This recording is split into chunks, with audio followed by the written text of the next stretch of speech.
Everyone लोगोफोर आंनि चेनेलाव बयखौबो बरायहरबाय। ओमफ्राय जोङो नै दायो रौतायाव एबसुनि मिटिं जादों नालाय जोङो दायो बेयाव फैदों आरोना। ओमफ्राय दासो हाबजेननो नागिरदों जोङो। दासो लामायाव अयथासार भिरखा मानसिफ्राबो।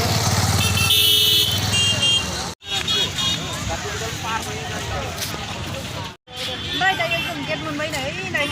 दायो हाबलांथारसै आरो।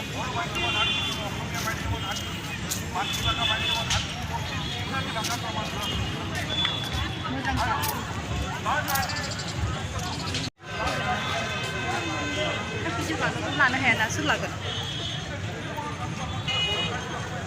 माबा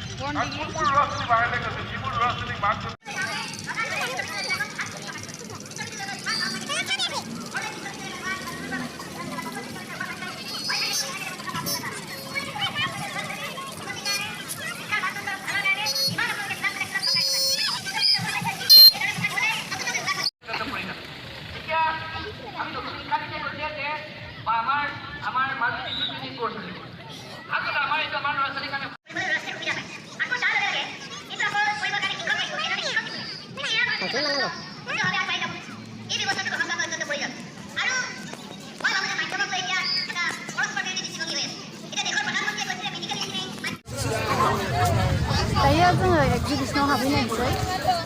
दा ओरै मिथिङा ओइथिं थाबाय आरो ओमफ्राय जोङो दायो एक्जिबिसनाव हाबहैनोसै आरो होथेबावबाय मा बानलुआ बिफां फांसेयावनो माबायदि थायो नायलाय गोमोन गोमोन दंलायबावो नै दखानफ्रासो मेरला मेरलाथार एक्जिबिसनाव फुजा बायदिसो मोनबाय आङो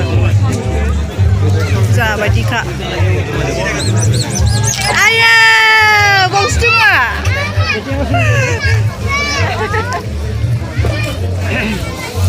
जोंनि स्कुलनि सारखौ लोगो मोनबाय नै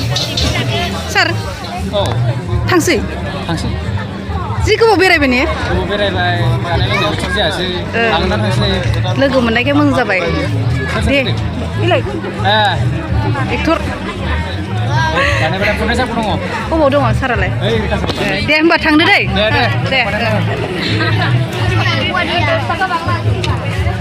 फुजा बायदिसो मोनफैबाय आङो जोङो ओमफ्राय बै माबा मिटिं जानायाव थायासै आरो ओमफ्राय एक्जिबिसनाव फैबाय बर'नि न' बायदिसिना नायनोसै बर'फोरनि न'आव मा मा न'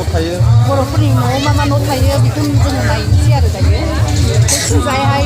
नुसिगोन दायो आं नोंथांमोननो देखायलांबाय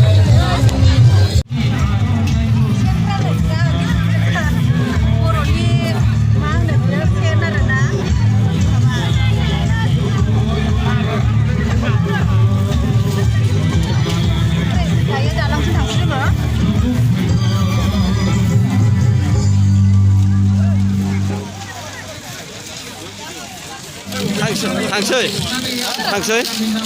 थांसै नामा होनदां थांनि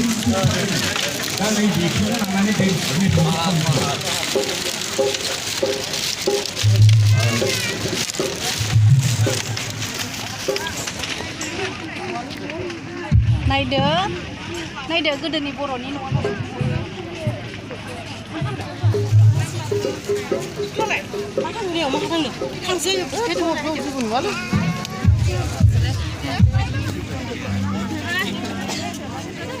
न'आ आलासि जानो फैनाय बायदि संबाय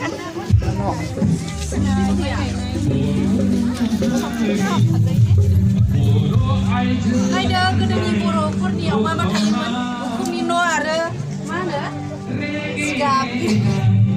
हायाव उन्दुग्रा जिगाबबो दङ ओइथिंबो खेबनोब्रा औवानि बिसिना बैसांनि आलनाया नै औवानि सान आरो ना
माबायदि खनो एबार सासे खनबावगोन र' बिथां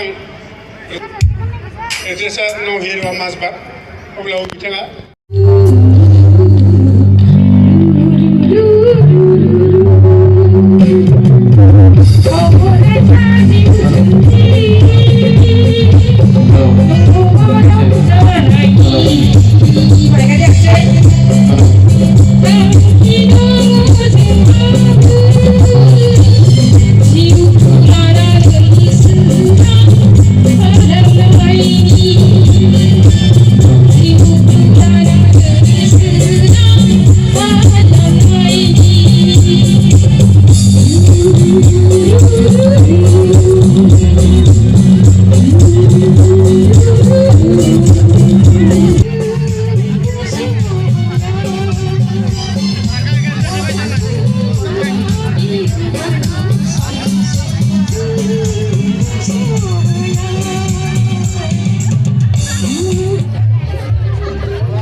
नायदो जोंना नै बिफा फिसाया बेरायगासिनो दङ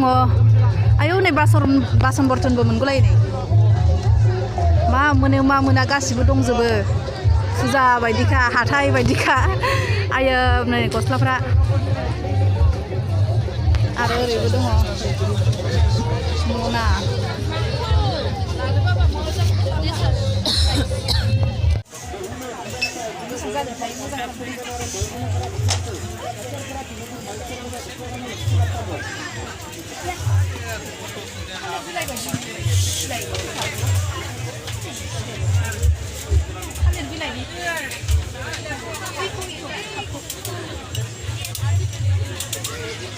ओमफ्राय जोङो सासे इउटुबार लोगो मोननो नागिरदों लोगो आरोना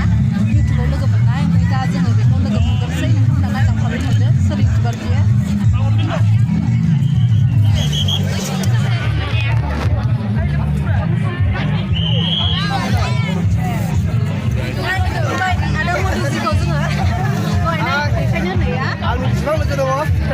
बिथांनि चेनेल दङ जा बाजैनि चेनेलखौ नोंथांमोना खालामदो बयबो साबसक्राइब खालामबानो जाबाय गासिबो तो गाइस मेरे ये भाभी है उदालगुड़ी का है तो अगर आप लोग उनका चैनल है उनका चैनल को सपोर्ट करना और मेरा जितना भी फ्रेंड है ना सपोर्ट करना ओके नै फान जाहोनो नागिरदों आदा मदजिया आं दा फान जाहोनोसै नैबे जाया नै बियो आं जाया ओमफ्राय आंनि हस्बेन्डआ जानायानो जागोन आरो ओमफ्राय आंना बुजिबाय थानायखाय आं फानखौ जानो हानाय नंला मिथा फानखौ सोर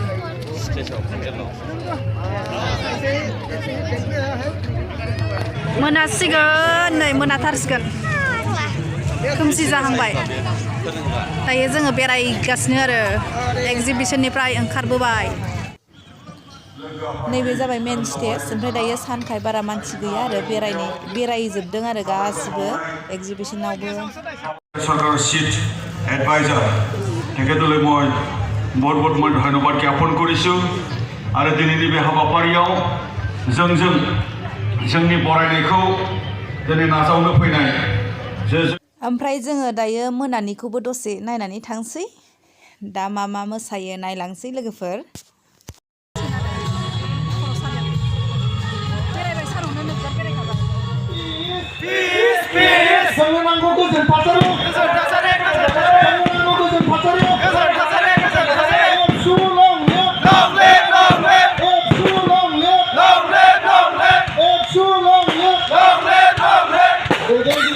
आखाइजों आखाइ हमलायनानै गोजौआव दैखांनो थाखाय आं खावलायबाय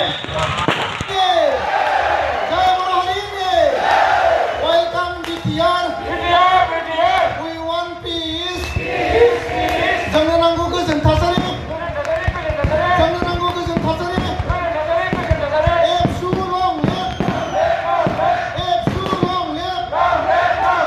एबसु लं लिभ दैदेनगिरिफोरखौ आखाइजों आखाइ हमलायनानै गोजौआव थाय long live